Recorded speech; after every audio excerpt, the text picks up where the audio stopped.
बैठो। कहो,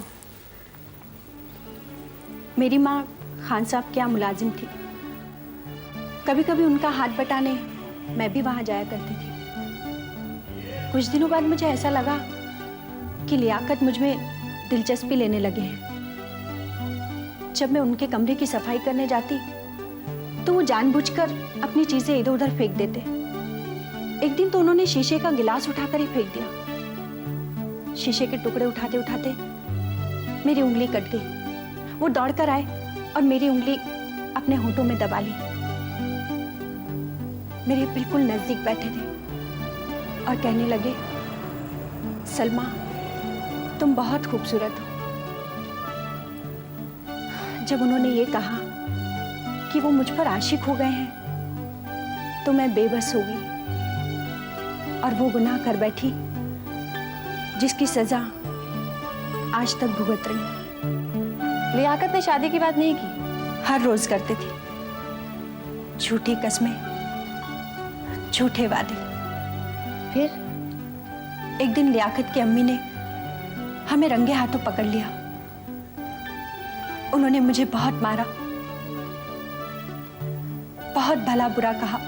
लियाकत कुछ नहीं बोला? नहीं। मैं बहुत रोई, बहुत गिड़गिड़ाई। खान साहब भी वहां आए, उनसे भी बहुत मिन्नतें की, बहुत गिड़गिड़ाई। लियाकत से भी कहा कि वो मुंह खोले, उनसे कहे कि मेरे पेट में उसी का बच्चा है। ये सुनकर अम्मी आग बबूला हो गई। खान साहब नरम पड़ गए। उन्होंने उन्हें समझाने की बहुत कोशिश की लेकिन वो नहीं मानी। कहने लगी, हमारे खानदान का पहला वारिस एक नौकरानी का बच्चा नहीं हो सकता। उन्होंने मुझे घर से बाहर निकाल दिया और मेरी अम्मी को धमकी देते हुए कहा कि आइंदा इस घर की तरफ या लियाकत की तरफ नजर भी उठाई तो उनसे बुरा कोई नहीं होगा। कुछ दिनों बाद मुझे पता चला कि वो मेरी बच्ची को अपनाना चाहते हैं लेकिन मुझे नहीं। इसीलिए मैं उनसे छुपती फिर रही हूं। आप मेरी मदद कीजिए। इस दुनिया में मेरा उस बच्ची के सिवा कोई नहीं है।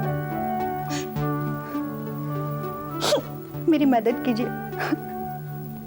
अच्छा बेटा, अब बाल्टी के लो, अब दूध देते हैं। हाँ? अरे दूध तो ठंडा है, हम तुमको गरम करके लेके आते हैं। छोना बेटे को दूध देंगे।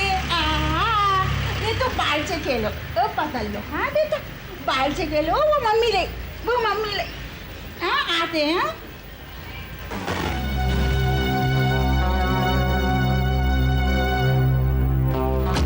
लगता है यही बंगला है। चलो। हाँ?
भाई साहब, ओ भाई साहब, ओ भाई साहब।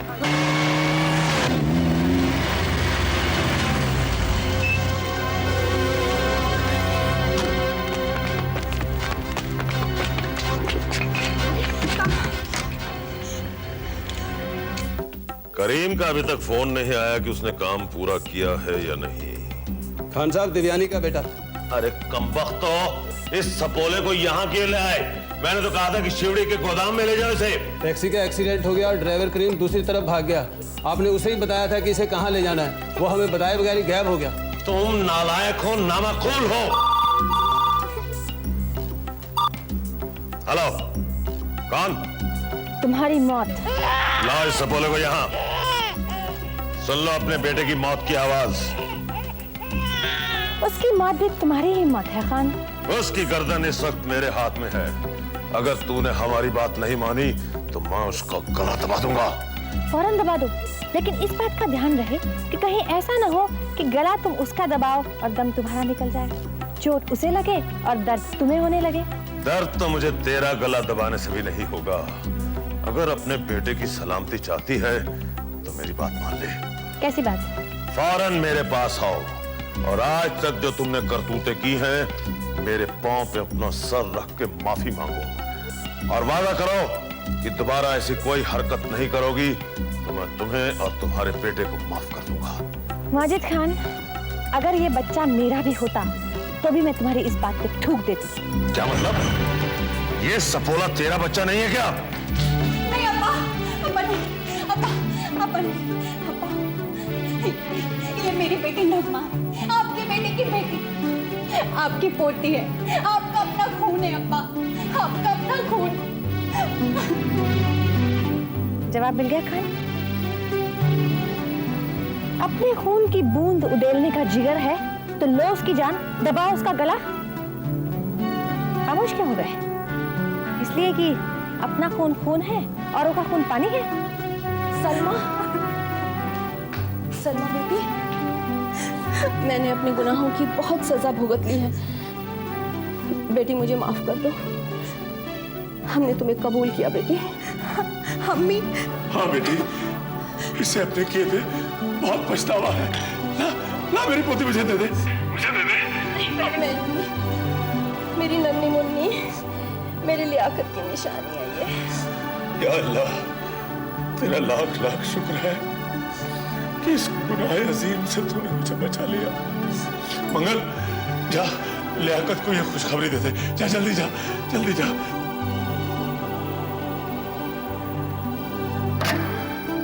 ताकि उसकी जिंदगी में भी अंधेरा हो जाए।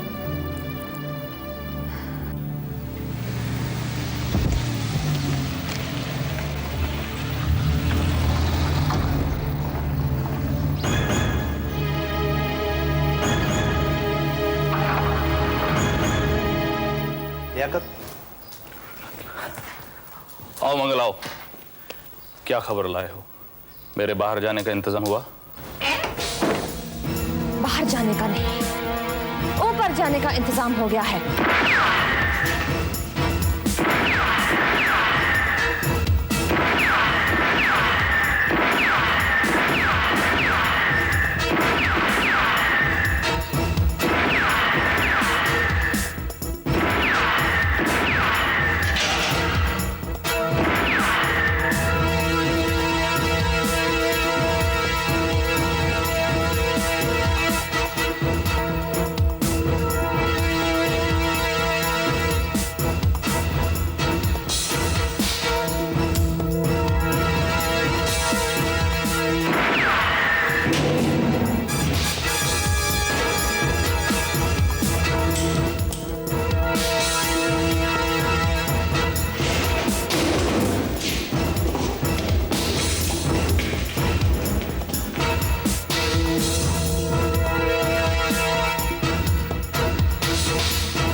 याद है ये जगह जहाँ तूने मेरे सुहाग का सिंदूर मिट्टी में मिलाया था? नहीं देवयानी, मैं बेकसूर हूँ। तू बेकसूर नहीं है, लेकिन सुशील बेकसूर जरूर था। जब तूने बेकसूर को नहीं छोड़ा तो मैं कसूरवार को कैसे छोड़ सकती हूँ? मुझ पे रहम करो देवयानी, मैं मरना नहीं चाहता। तू जिंदा है ये तेरा वहम है लियाकत। नहीं।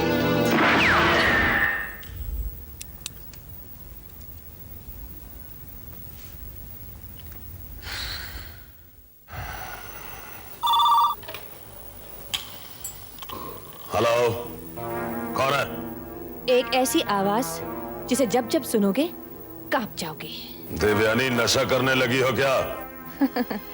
खान, याद है वो जगह जहाँ तुमने एक निहत्थे पर वार करके अपनी बुजदिली की नुमाइश की थी, पठानों की कौम को गाली दी थी? याद है ना?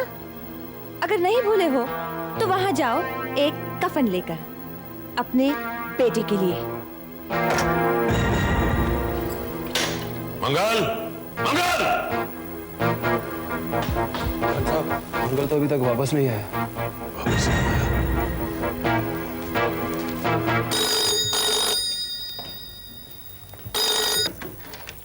हेलो, कौन? देवयानी भैन जी, की हाल है? किशन कैसा है भाई? ओ अपना सनी, ओ एकदम फिट है जी, बिल्कुल ठीक। हम दोनों में बहुत जमती है जी। बाकी आप हुक्म करो, कैसे याद किया? ऐसा है कि अगर पुलिस की तरफ से कोई मेरे बारे में पूछताछ करे तो आप यही कहना कि आज शाम 4 से 5 बजे के बीच में मैं आप ही के यहाँ थी, आपके पास, आपके सामने। वो तो मैं समझ गया भैन जी, मगर आपने ऐसा क्या किया? न्याय। अच्छा, न्याय?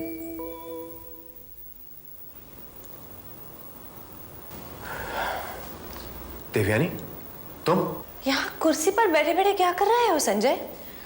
मंगल और लियाकत को पकड़ कर क्यों नहीं लाए? किस जुर्म में? कमाल है, कानून तो सोया ही था, तुम्हारे जैसे ईमानदार ऑफिसर्स भी सोने लगे। मैंने रिपोर्ट की थी ना कि मेरे बेटे को किसी ने किडनैप करने की कोशिश की थी। बैठो देवयानी, प्लीज। देखो, मैं वहां गया था, लेकिन जिसे वो ले गया था वो उसकी अपनी ग्रैंड डॉटर थी। बच्ची की मां भी वहां मौजूद थी। तुम्हारी रिपोर्ट को उन्होंने झूठा साबित कर दिया।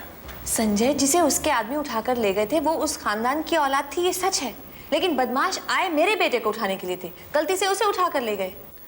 कानून खुदा नहीं है देवयानी, उसकी पहुंच की भी कोई हद है। ऐसा हुआ है, ये तुम्हारा बयान है, सबूत कहाँ है उसका? सबूत, सबूत, सबूत। कल को वो मेरे और मेरे बेटे की गर्दन पर छुरी चलाकर सांप बच जाएंगे, क्योंकि हमारे पास उनके खिलाफ कोई सबूत नहीं है। लियाकत के खिलाफ तो सबूत है ना। क्या कर लिया कानून ने उसका? पुलिस की जेल तोड़कर भाग गया और पुलिस मुंह तक रही है उसका। क्यों नहीं पकड़ते उसे? क्यों नहीं ढूंढते उसे? वो मेरे हस्बैंड का कातिल है। अगर फांसी का फंदा उसके गले में नहीं डाल सकते तो कानून के गले में डाल दो। तो डोंट गेट एक्साइटेड देवयानी, आखिर वो बचकर जाएगा कहाँ? बचकर गया। कहाँ गया? दूर, बहुत दूर, कानून की पहुंच से दूर, आजाद हो गया वो। ये क्या कह रही हो तुम? सच कह रही हूँ। अगर अब तक कानून की पकड़ में नहीं आया तो इसका साफ एक ही मतलब है ना, बहुत दूर चला गया है। अक्सर लोग जाते हैं, झूठे पेपर्स, झूठे पासपोर्ट बनवाकर रफू चक्कर हो जाते हैं और फिर प्लास्टिक सर्जरी कराकर नाम बदलकर वापस आ जाते हैं। In fact I think that people have lost faith in the law. ईश्वर जाने इस देश का क्या होगा। अरे मेरी तो घड़ी बंद है, कितना टाइम हुआ? 5:30 बजे। 5:30। ओह, थैंक यू।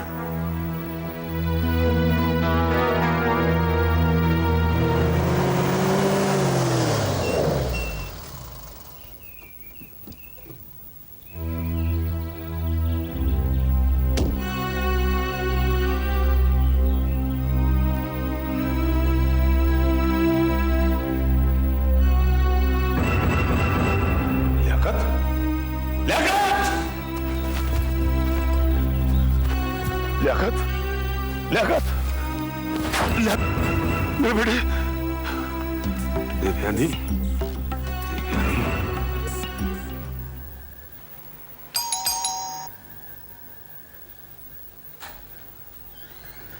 देवयानी जी घर पे हैं? हाँ, देवयानी घर पे है संजय। आओ आओ, कमला साहब के लिए चाय ले आना। No please. ठंडा ले आओ। Thank you. पानी तो पियोगे, पानी ले आओ। मुझे कुछ नहीं चाहिए देवयानी। संसार त्याग दिया है क्या? मुझे आपसे कुछ सवाल पूछने हैं। जो खुद ही सवाल बन गई हो उससे क्या सवाल पूछोगे संजय? खैर, वर्दी में आए हो और वर्दी कानून की इज्जत करे ना करे मैं तो जरूर करती हूँ। पूछो क्या पूछना है। बहुत लाइट मूड में लगती हैं आज, क्या बात है? सर से बोझ उतर गया है। कैसा बोझ? जिम्मेदारी का बोझ। किस जिम्मेदारी का जिक्र कर रही हैं आप? क्या मैं पूछ सकता हूँ? वर्दी में ना आए होते फिर भी पूछने का अधिकार तो तुम्हें है ही, और मुझे बताना भी। लियाकत और मंगल का कत्ल हो गया है। सुन के अफसोस होना चाहिए था, लेकिन हुआ नहीं। इसलिए नहीं हुआ क्योंकि मुझे लगता है संजय कि हर किसी को अपने जीवन का हिसाब किताब यही देना पड़ता है। स्वर्ग नर्क सब यही है, खाता यही है, यही लिखा जाता है, यही मिटाया जाता है। इस हाथ दे उस हाथ ले। खैर, तुम मुझे सिर्फ ये खबर देने तो आए नहीं होगे। नहीं। तो फिर ये तकल्लुफ क्यों? तुम ये पूछना चाहते हो कि ये कत्ल मैंने तो नहीं किए? और अगर तुम समझते हो कि ये कत्ल मैंने किए हैं तो फिर करो कानूनी कार्रवाई। आपको जरूरत से ज्यादा नहीं बोल रही? मैंने ऐसा तो नहीं कहा। तो फिर जो कहना है कहो। क्या आप बता सकती हैं कि ये कत्ल किसने किए होंगे? हाँ, मैं बता सकती हूँ कि ये कत्ल किसने किए होंगे, क्योंकि मैं जानती हूँ कि ये इंसाफ किसने किया है। तो बताओ। लेकिन तुम उसे पकड़ नहीं पाओगे। क्यों? क्योंकि कानून के हाथ इतने लंबे नहीं हैं कि बादलों के पार जा सके, और ये इंसाफ ऊपर वाले की अदालत में हुआ है। डॉक्टर्स की रिपोर्ट के मुताबिक ये कत्ल 4 और 4:30 के दरमियान हुए हैं। क्या आप बता सकती हैं कि उस वक्त आप कहाँ थे? 4-4:30 के दरमियान उस दिन मैं, हाँ, मैं उस दिन जगीरा भाई के यहाँ थी 4 से 5 के बीच में। Thank you. एक्सक्यूज मी, अब क्या तुम जगीरा भाई के यहाँ वेरीफाई करने जा रहे हो? जी हाँ। बड़े नादान हो। What do you mean? क्योंकि तुम्हारे यहाँ से जाने और वहां पहुंचने के बीच अगर मैंने जगीरा भाई को फोन करके झूठ बोलने के लिए कह दिया तो? अगर तुम्हें सच जानना है तो यही अभी इसी वक्त फोन करो, मैं खुद फोन मिला देती हूँ।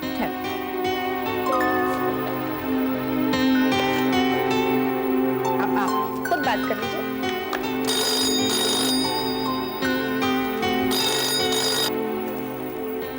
हेलो, कौन? मैं एसीपी संजय बोल रहा हूँ। नमस्ते जी, मैं जगीरा बोल रहा जी। एक जुर्म की तहकीकात के सिलसिले में कुछ सवाल पूछने थे आपसे। हुक्म करो जी। कल 4 और 4:30 के दरमियान आप कहाँ थे? मैं घर पर ही था जी, 4-4:30 बजे। अकेले?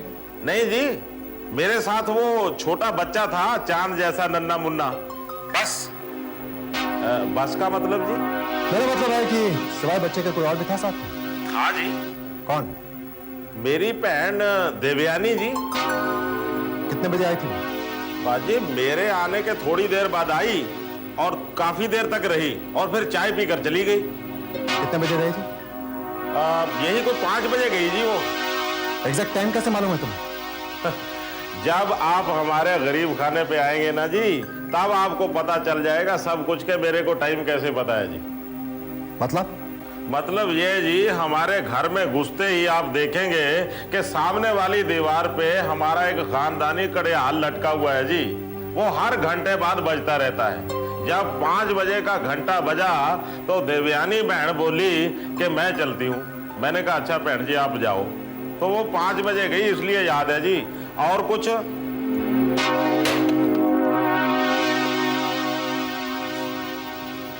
मायूस होकर जा रहे हो या नाराज होकर?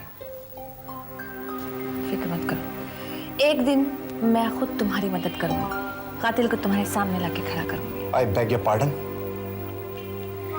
संजय, जब मेरे पापा मायूस होते थे तो अपने आप से कहा करते थे, बात बिगड़ी हुई बन सकती है, कश्ती तूफान से निकल सकती है, मायूस ना हो, इरादे ना बदल। तकदीर किसी भी वक्त बदल सकती है। Goodbye. Good bye.